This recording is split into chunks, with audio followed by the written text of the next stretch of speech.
मेरे चाचू मुझे बचपन से ही बहुत पसंद थे और मैं अपने अम्मी और अब्बू से भी ज्यादा उनके बेहद करीब थी। आहिस्ता आहिस्ता मैं बड़ी होती गई और मेरी और मेरे चाचू की दोस्ती भी गहरी होती चली गई। इस वक्त मैंने नई नई जवानी में कदम रखा था और अपनी सहेलियों से मर्द और औरत के बीच के रिश्ते के बारे में नई नई बातें सुनी थी। चाचू से दोस्ती इतनी गहरी थी कि मैं अपने चाचू से हर बात शेयर कर लेती थी और मुझे चाचू से बातें करके बहुत ज्यादा सुकून मिलता था। फिर एक रात अम्मी अब्बू घर पर नहीं थे तो चाचू के सर में बहुत ज्यादा दर्द था। चाचू ने मुझे कहा, अंजलि जरा चाय बनाकर मेरे कमरे में ले आओ। मैंने जल्दी से चाय बनाई और चाचू के कमरे में चली गई। चाचू ने चाय साइड टेबल पर रखने को कहा। मैं चाय टेबल पर रखकर वापस जाने लगी थी कि चाचू ने मुझे पकड़ लिया और कहने लगे कि आज घर पर कोई भी नहीं है, तुम्हें अपने कमरे में डर लगेगा, इसलिए आज मेरे पास ही लेट जाओ। मैं तुम्हें एक वीडियो दिखाता हूं। चाचू ने मुझे अपने बिस्तर पर लेटने को कहा। मैं चाचू के बिस्तर पर लेट गई। चाचू मुझे वीडियो दिखाने लगे। उस वीडियो को देखकर मेरी आंखें हैरत से फटी की फटी रह गई और फिर चाचू मुझे बोले, चलो हम दोनों भी मिलकर ऐसे ही। हेलो दोस्तों, स्वागत है आप सभी का हमारी एक और रोमांचक कहानी में। उम्मीद करती हूं कि आपको यह कहानी बेहद पसंद आएगी। मेरा नाम अंजलि है और मेरी उम्र 15 साल है। अभी मैंने 9th क्लास पास की है। मुझे पढ़ने का बहुत शौक था, लेकिन मेरे अब्बू मेरी पढ़ाई के खिलाफ थे। मैंने अम्मी और चाचू से कहा कि मैं आगे पढ़ना चाहती हूं, तो आप दोनों प्लीज मेरी मदद करो और मेरे अब्बू को राजी करो। अम्मी ने अपनी तरफ से बहुत कोशिश की, लेकिन अब्बू नहीं मान रहे थे, क्योंकि उनका कहना था कि आजकल कॉलेज में पढ़ाई कम और आशिकी ज्यादा चलती है। तभी मेरे चाचू ने अब्बू को समझाया और एक तरफ से मेरी गारंटी ले ली कि मैं ऐसा कुछ भी नहीं करूंगी और सिर्फ पढ़ाई करूंगी। तब जाकर अब्बू मेरे कॉलेज जाने के लिए मान गए और चाचू से कहा कि आज से अंजलि की जिम्मेदारी तुम्हारी है। अगर उसने कुछ उल्टा सीधा काम किया जिससे इस घर और खानदान पर कोई दाग लगा, तो अंजलि के साथ साथ तुम्हारी भी खैर नहीं है। चाचू ने अब्बू से कहा कि भाईजान, आप फिक्र ना करें, मैं अंजलि की हर हरकत पर नजर रख लूंगा। मुझे इस वक्त पता नहीं था कि चाचू के दिल में क्या है और वह मेरी इतनी हिमायत क्यों कर रहे हैं। लेकिन मजे की बात तो यह हुई कि मैंने कभी सोचा ही नहीं था कि मेरी चाचू के साथ दोस्ती इतनी आगे तक चली जाएगी। फिर कुछ ही दिनों में चाचू ने मेरे साथ जाकर मेरे कॉलेज में दाखिला करवा दिया। पहले पहले तो मैं खूब दिल लगाकर पढ़ाई करने लगी और कॉलेज में किसी के साथ ज्यादा फ्री नहीं होती थी। जो भी कॉलेज में होता वह रात को मैं चाचू को घर आकर बता देती। चाचू भी मेरे साथ बहुत ज्यादा फ्री होने लगे थे और मुझे लगता कि वह मुझे बहुत अजीब नजरों से देखते हैं, क्योंकि मेरी चाची गांव में रहती थी और चाचू नौकरी के सिलसिले में हमारे घर पर ही रहते थे। फिर कॉलेज में मेरी दोस्ती एक लड़की से हो गई, जिसके साथ दोस्ती करने के बाद मेरी जिंदगी बदलने लगी, क्योंकि उस सहेली ने मुझे बताया कि उसकी मंगनी हो चुकी है। उसने मुझे एक दिन अपने मंगेतर से मिलवाया भी था। मेरी सहेली ने मुझे बताया कि हमारी अब शादी तय हो चुकी है, इसलिए हम दोनों अपने रिश्ते में पूरी तरह से खुल चुके हैं। हम दोनों में कोई पर्दा नहीं है। इसके बाद मैं अपनी सहेली से वह सब कुछ जानने की कोशिश करती, जिसे जानने की शायद मेरी अभी उम्र भी नहीं थी, या फिर मेरी उम्र ऐसी थी कि मैं यह सब बातें जानकर आसानी से गलत रास्ते पर चली जाती। और फिर ऐसा ही होने लगा। मुझे भी उन बातों में दिलचस्पी होने लगी। मेरी किसी लड़के से तो दोस्ती नहीं थी, इसलिए मैं जब भी ऐसी बातें सोचती तो मेरे दिमाग में खुद ब खुद चाचू का ख्याल आ जाता और फिर मैं अपने दिमाग को झटक देती और खुद को कहती कि अंजलि, यह सब क्या है? ये क्या बेहुदा बातें सोच रही हो? वह मेरे चाचू हैं, लेकिन फिर चाचू की बातें और उनका रवैया भी मेरी इस सोच को बढ़ावा देता रहता था। लेकिन चाचू के दिल की बातें मैं अभी तक जान नहीं पाई थी। कभी कभी तो मुझे लगता था वह भी शायद मेरे बारे में यही सब सोचते होंगे, लेकिन कभी कभी उनका रवैया मुझसे बहुत ज्यादा सख्त हो जाता था और वह मुझे याद दिला देते थे कि तुम्हारे अब्बू कितने सख्त हैं और अगर तुमने कोई भी गलती की तो तुम्हारे साथ साथ मेरा भी बुरा हाल कर देंगे। उनकी यह बातें सुनकर मैं खुद को कंट्रोल करती, लेकिन कहते हैं ना कि जवानी तो अंधी होती है। जवानी तो ऐसी ही है जैसे सर्दी में आग जल रही हो तो हाथ गर्म कर ही लिया जाता है। मैं जैसे ही कॉलेज जाती, फिर वही सब बातें सुनने को मिलती। फिर मैं कॉलेज से घर वापस आकर अपने दोस्तों की बताई हुई बातों को सोचने लगती। उस दिन मेरे चाचू जॉब से घर वापस आए तो आकर बैठ गए और कहने लगे, क्या सोच रही हो अंजलि, वह भी इतनी गहराई से। मैंने चाचू की तरफ एक अदा से देखा और उनसे कहा, चाचू, आपको पता है मेरी दोस्त ने मुझे आज क्या बताया है। हर बार की तरह आज भी मैं चाचू से अपने दिल की बात शेयर करने लगी। मेरी बचपन से आदत थी कि मैं अपनी हर बात चाचू को बताती थी, फिर वह चाहे कैसी भी बातें क्यों ना हो। चाचू भी मुझे ऊपर से नीचे तक देखते हुए बोले, हाँ बताओ, क्या बताना है तुम्हें, तुम्हारी दोस्त ने तुम्हें क्या बताया है। मैंने उन्हें कहा, मेरी दोस्त मुझे बता रही थी कि इंटरनेट पर बहुत किस्म की वीडियो होती है, जिन वीडियो में हर तरह की मालूमात मिल जाती है। तो मैं ये कह रही थी कि आपके पास भी तो मोबाइल है और साथ में नेट का पैकेज भी लगा हुआ है, आपने भी वो वीडियो देखी होंगी, तो क्यों ना हम दोनों मिलकर वीडियो देखें और एंजॉय करें। मैंने यह बात अपना चेहरा चाचू के नजदीक लाकर सरगोशी वाले अंदाज में कहा। वह फटी फटी आंखों से मेरी तरफ देखने लगे। मुझे लगा जैसे वह मुझे अच्छी तरह से डांट लगाएंगे, लेकिन फिर अचानक उन्होंने मुझे बड़े गौर से देखा और फिर शायद दिल ही दिल में कुछ फैसला किया और फिर वह मुस्कुरा पड़े और मुझे सरगोशी वाले अंदाज में कहने लगे, देखो अंजलि, ऐसी बातें अपने अब्बू के सामने मत करना, वरना तुम्हारा बाप तुम्हारा तो बुरा हाल करेगा ही, मगर साथ में मुझे भी घर से निकाल देगा, क्योंकि मैंने तुम्हारी जिम्मेदारी ली हुई है और फिर मेरे लिए रहने का प्रॉब्लम हो जाएगा। बाकी रही वीडियो देखने की बात, तो तुम रात के वक्त मेरे कमरे में आ जाना, मैं तुम्हें हर किस्म की वीडियो दिखा दूंगा। चाचू की आंखों में एक चमकीली शरारत थी जो इस वक्त मुझे समझ नहीं आ रही थी। इसके बाद चाचू अपने कमरे में चले गए और मैं पढ़ाई करने लगी और आने वाले वक्त के बारे में सोचने लगी। अब मेरा दिल किताबों में नहीं लग रहा था और बस रात को क्या होगा यही सोचने लगी, लेकिन पढ़ाई करना भी जरूरी था, क्योंकि पढ़ाई के मामले में चाचू बहुत ज्यादा सख्त थे और मुझे कहते थे, सबसे पहले तुम्हारी पढ़ाई और बाकी मौज मस्ती बाद में है। और उनका कहना था कि अगर तुम पढ़ाई में भी अच्छी रहोगी तो तुम्हारे अब्बू भी समझेंगे और तुम्हारी आज़ादी के दरवाजे तुम्हारे लिए खुलते चले जाएंगे। उनकी यह बात मुझे भी बिल्कुल ठीक लगती थी, इसलिए मैंने अपने दिल से सारी बातें निकाली और मन लगाकर अपना कॉलेज का काम करने लगी और जल्दी जल्दी सारा काम खत्म कर दिया। जैसे जैसे रात करीब आ रही थी, मेरे दिल में भी हलचल हो रही थी।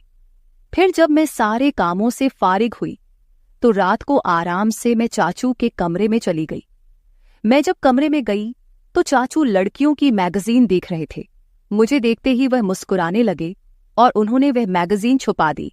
सर्दियों का मौसम चल रहा था और दिन ब दिन सर्दी बढ़ती जा रही थी। आज रात तो सर्दी बहुत ज्यादा थी, इसीलिए मैं जाते ही चाचू के बिस्तर में घुसकर चाचू के पास चिपक कर बैठ गई और उनसे कहा, अब मुझे जल्दी से वह वीडियो दिखा दो, नहीं तो फिर अब्बू के आने का टाइम हो जाएगा। फिर चाचू भी बिना टाइम वेस्ट किए मुझे वीडियो दिखाने लगे। वीडियो देखते ही मेरे अंदर से मुझे कुछ बदलाव महसूस होने लगे, लेकिन इत्तेफाक से हमने अभी चंद वीडियो ही देखी थी कि अब्बू हमारे कमरे में आ गए। अब्बू आते ही मुझसे कहने लगे, इतनी रात के वक्त चाचू के कमरे में क्या कर रही हो, चलो अपने कमरे में चली जाओ। अब्बू बहुत ही सख्त मिजाज के थे और मैं उनसे काफी डरती भी थी। तो जैसे ही अब्बू ने सख्त अंदाज में कहा, मैं सब कुछ भूल गई और जल्दी से अपने कमरे में आ गई। मैंने सोचा, जैसे ही अब्बू चाचू के कमरे से निकलकर अपने कमरे में जाएंगे तो फिर से मैं चाचू के कमरे में चली जाऊंगी। लेकिन इस रात अब्बू को चाचू से शायद कोई जरूरी काम था, इसलिए अब्बू काफी टाइम तक उनके कमरे में बैठे रहे और इंतजार करते करते मुझे पता ही नहीं चला कि कब नींद आ गई और पता नहीं अब्बू चाचू के कमरे से कब गए। दूसरे दिन कॉलेज से लौटने के बाद मैं बेसब्री से रात का इंतजार करने लगी, क्योंकि मैंने कुछ वीडियो जो देख ली थी, जैसे तैसे करके मैं खुद पर काबू करने लगी और जब टाइम हुआ तो चाचू के कमरे में वीडियो देखने के लिए चली गई। मगर चाचू ने कहा, अभी मैं अपने ऑफिस का काम निपटा रहा हूं, ऐसा करो तुम थोड़ी देर बाद मेरे कमरे में आ जाना, मैं तुमको वीडियो दिखा दूंगा। मैं तो सुबह से ही वीडियो देखने के लिए बेताब हो रही थी, तो चाचू पर थोड़ा गुस्सा करके बैठ गई। मेरे मोबाइल में नेट का पैकेज लगा हुआ था। तभी मेरे मोबाइल पर किसी नए नंबर से मैसेज आया। उसकी भेजी हुई तस्वीर देखकर मेरी आंखें फटी की फटी रह गई। मैं अभी तक उस तस्वीर को देख ही रही थी कि उस आदमी के मैसेज आने लगे। वह काफी रोमांटिक अंदाज में चैट कर रहा था। मैं तो पहले ही बेताब थी, तो मैं भी उसी अंदाज में जवाब देने लगी। फिर मुझे ख्याल आया कि यह बात मुझे चाचू को बतानी चाहिए। मैं फौरन चाचू के कमरे में आई, लेकिन उनके कमरे का दरवाजा बंद था। तब मैं अपने कमरे में वापस आ गई और उस अनजान लड़के से वैसे ही बातें करने लगी। मैं मोबाइल पर उस वक्त मैसेज पर बात कर रही थी जब मैंने उससे कहा कि मैं तुमको देखना चाहती हूं और उसको वीडियो कॉल पर बात करने को कहा, लेकिन उस लड़के ने मना कर दिया। उस टाइम मैं अपने कमरे से बाहर निकली तो मेरी नजर चाचू पर पड़ी। वह इस वक्त अपने कमरे से निकलकर सीढ़ियां चढ़ते हुए छत पर जा रहे थे और उनके हाथ में मोबाइल था। मुझे हैरत हुई कि वे रात के इस वक्त छत पर क्यों जा रहे हैं। रात के 12 बज रहे थे, मुझे नींद भी नहीं आ रही थी, लेकिन मेरे दिमाग में यह शक आ गया था कि कहीं चाचू ही तो मुझे नए नंबर से मैसेज तो नहीं कर रहे हैं। खैर, मैं यही बातें सोचते सोचते अपने चाचू के ख्यालात में पता नहीं कब नींद की वादियों में खो गई और एक ख्वाब देखा जिसमें चाचू मेरे साथ थे और बोल रहे थे किसी काम को करने के लिए। तभी मेरी आंख खुल गई। सुबह मैंने देखा चाचू का मूड बहुत अच्छा था। वह मेरे साथ बहुत हंस हंस कर बातें कर रहे थे। इससे पहले मैं अपने कॉलेज पैदल जाया करती थी, लेकिन उस दिन चाचू ने कहा, आज मैं तुम्हें अपनी बाइक पर कॉलेज के लिए लेकर जाऊंगा, तो मैं भी उनके साथ चल पड़ी। जैसे ही कॉलेज खत्म हुआ और गेट से बाहर निकली तो चाचू मेरा पहले से ही इंतजार कर रहे थे। मैं आज बहुत ज्यादा उदास थी क्योंकि मेरी दोस्त मुझसे नाराज थी, क्योंकि हम दोनों के दरमियान लड़ाई हो गई थी। चाचू ने रास्ते में मेरी उदासी की वजह पूछी तो मैंने उन्हें बताया कि मेरी सहेली से लड़ाई हो गई है और मेरा मूड बहुत ज्यादा खराब है। तो चाचू ने कहा, चलो तुम्हारा मूड ठीक करता हूं, और चाचू ने बाइक एक बिरयानी की शॉप पर रोक दी। उन्हें पता था कि मुझे बिरयानी बहुत पसंद है। फिर हम दोनों ने वहां बैठकर बिरयानी खाई और कोल्ड ड्रिंक भी पी। चाचू वहां भी मुझसे हंसी मजाक कर रहे थे। इसके बाद मैं चाचू के साथ घर वापस आ गई। उस दिन अम्मी अब्बू घर पर मौजूद नहीं थे, शायद किसी रिश्तेदार की शादी में गए हुए थे। तो चाचू मुझसे पूछने लगे कि तुमने मुझसे दोबारा से वह वीडियो देखने को क्यों नहीं कहा। तो मैंने उन्हें बताया कि मैंने तो पहले से ही देख ली है। चाचू एकदम से चौंक कर मेरी तरफ देखने लगे और बोले, वो कैसे देखी? तुम्हारे पास तो सिर्फ सिंपल पैकेज होता है। उन्होंने सख्त अंदाज में पूछा था। मैंने उन्हें बताया कि मेरा एक नया दोस्त बना है, उसने भेजी थी। मैं रात को आपको बताने के लिए आई थी, मगर आप सो रहे थे। जब चाचू ने यह सुना तो गहरी सोच में डूब गए। वह बोले, तुम अभी जाओ और अपने कपड़े चेंज करके आ जाओ। मैं अपने कमरे में चली गई। जब मैं वापस आई तो देखा कि चाचू मेरे मोबाइल पर कुछ तलाश कर रहे थे। मुझे अपनी तरफ बढ़ता हुआ देखकर चाचू ने मेरा मोबाइल टेबल पर रख दिया और फिर हम दोनों ने एक साथ मिलकर खाना खाया। मैं खाना खाते वक्त चाचू की तरफ देखती तो मुझे लगता कि चाचू मुझे अजीब निगाहों से देख रहे हैं। मुझे ऐसा लग रहा था कि वह मुझसे कुछ कहने की कोशिश कर रहे हैं, मगर वह कह नहीं पा रहे थे। मैं दिल ही दिल में सोचने लगी, चाचू अब कह भी दो ना, मैं आपको मना नहीं करूंगी। फिर मेरी नजर चाचू के चेहरे से हटकर अपने मोबाइल पर पड़ी, क्योंकि मैं आज भी उस अनजान लड़के के मैसेज का इंतजार कर रही थी। उसने अभी तक मुझे मैसेज नहीं किया था और चाचू भी फिलहाल कुछ कहने को चाह रहे थे। तभी मैंने मोबाइल उठा लिया और खुद ही उस नंबर पर मैसेज करने लगी, मगर मेरे चाचू ने मेरे हाथ से मोबाइल छीन लिया। मुझे लगा शायद उन्हें जलन हो रही है। तभी चाचू ने कहा, अंजलि, खाना खाते वक्त मोबाइल इस्तेमाल करना बिल्कुल भी अच्छी बात नहीं है, इसलिए मोबाइल मुझे दे दो। उन्होंने यह कहते हुए मेरा मोबाइल अपने पास ही रख लिया। मैंने जल्दी जल्दी खाना खत्म किया और चाचू से कहा, अब तो मेरा मोबाइल मुझे वापस कर दो। तब उन्होंने कहा, दे दूंगा। अभी तुम ऐसा करो कि बर्तन समेटकर मेरे कमरे में आ जाओ। मैं तो खुश हो गई कि शायद जलन में आकर आज चाचू मेरी ख्वाहिश को पूरा जरूर करेंगे। मैंने ऐसा ही किया। जल्दी जल्दी बर्तन समेटे, फिर कॉलेज का काम भी खत्म किया और रात के 11 बज रहे थे जब मैं चाचू के कमरे में आई और उनसे कहने लगी, अब तो मुझे मेरा मोबाइल दे दो, मुझे उस दोस्त से बात करनी है। चाचू ने कहा, मेरे सर में बहुत ज्यादा दर्द हो रहा है, जाओ पहले मेरे लिए अच्छी सी चाय बनाकर लाओ। मैं चाय बनाने चली गई। कुछ देर बाद मैं चाय बनाकर कमरे में आई और चाय टेबल पर रख दी और मुड़कर जाने ही लगी। तभी चाचू ने मुझे बाजू से पकड़ लिया और बोले, आज घर में कोई भी नहीं है, तुम्हें अकेले सोने में डर लगेगा, आज रात तुम मेरे कमरे में ही रुक जाओ। मैं खामोश निगाहों से उनकी तरफ देखने लगी, क्योंकि आज रात मुझे उस लड़के से वीडियो कॉल पर बात करनी थी। मैंने जानबूझकर चाचू को वापस जाने के लिए यह बात कह दी कि मैं अपने कमरे में जाऊंगी और अपना बाजू उनसे छुड़ाकर कमरे से बाहर जाने लगी। मगर चाचू ने मुझे जाने से रोक दिया और बोले, मैंने जो कहा है उतना ही करो। उन्होंने सख्त लहजे में कहा था और मुझे अपने बेड पर लेटने को कहा। मैं भी डर के मारे चाचू के पास ही रुक गई। वह काफी देर तक तो मेरा मोबाइल इस्तेमाल करते रहे और मुझे सोने भी नहीं दिया। फिर चाचू ने मेरे साथ जो व्यवहार किया वो मैं कभी सोच भी नहीं सकती थी। रात के 12 बजे तो उन्होंने मुझे कहा, तुम देखना चाहती हो ना कि वह लड़का कौन है जो तुम्हें वीडियो और तस्वीर भेजता है। चाचू की बात सुनकर मैं बहुत ज्यादा खुश हो गई और बोला, हाँ मैं देखना चाहती हूँ। चाचू ने मेरा मोबाइल मेरे हाथ में थमा दिया और कहा, देखो इसको। उसकी तस्वीर देखकर मेरे होश उड़ गए, क्योंकि वो लड़का मेरी दोस्त का मंगेतर था। मैं फटी फटी हुई आंखों से चाचू की तरफ देखने लगी। मेरी आंखों से आंसू निकल पड़े थे।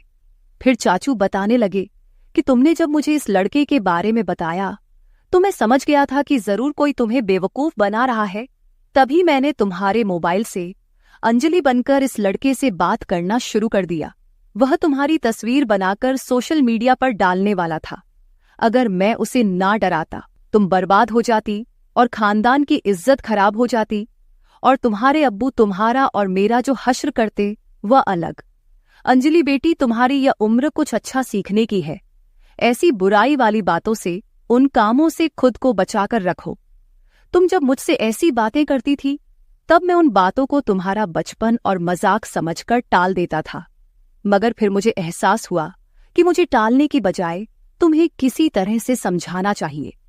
तभी मैंने तुम्हें सख्ती से समझाने के बजाय तुमसे दोस्ती बढ़ाई।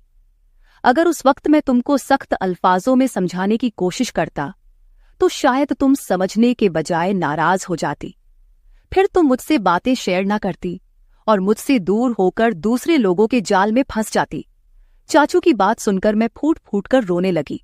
उन्होंने मुझे दिलासा देकर खामोश करवाया और समझाया कि मैं कॉलेज में ऐसी लड़कियों से दोस्ती करूं जो पढ़ाई में तेज हो, ना कि बुरे कामों में। मैंने चाचू से कह दिया कि मैं अब सिर्फ अपनी पढ़ाई पर ध्यान दूंगी, ऐसी लड़कियां और लड़कों के बुरे कामों में अब बिल्कुल भी नहीं पढ़ूंगी।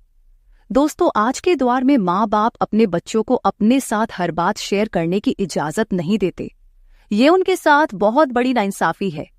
बच्चों को अच्छे और बुरे काम की तमीज सीखनी चाहिए और स्कूल या कॉलेज में किसी भी तरह की कोई भी हरकत हो तो अपने माँ बाप के साथ शेयर करनी चाहिए, ताकि फ्यूचर में आने वाली मुश्किलों से बचा जा सके। हर माँ बाप को अपने बच्चों को सही और गलत में फर्क बताना चाहिए और उनके हर कदम पर नजर रखनी चाहिए, ताकि अंजलि की तरह उनकी और उनके घर वालों की इज्जत महफूज रहे। तो मेरे प्यारे दोस्तों, इस मामले में आपकी क्या राय है, कमेंट करके जरूर बताएं। अगर आप ऐसी ही और भी इंटरेस्टिंग और रोमांटिक कहानियां सुनना चाहते हो तो चैनल को सब्सक्राइब जरूर कर ले और बेल आइकन ऑन कर ले, ताकि आपको मेरी आने वाली नई वीडियो की सूचना तुरंत मिल सके। कल मिलेंगे एक और नई कहानी के साथ। धन्यवाद।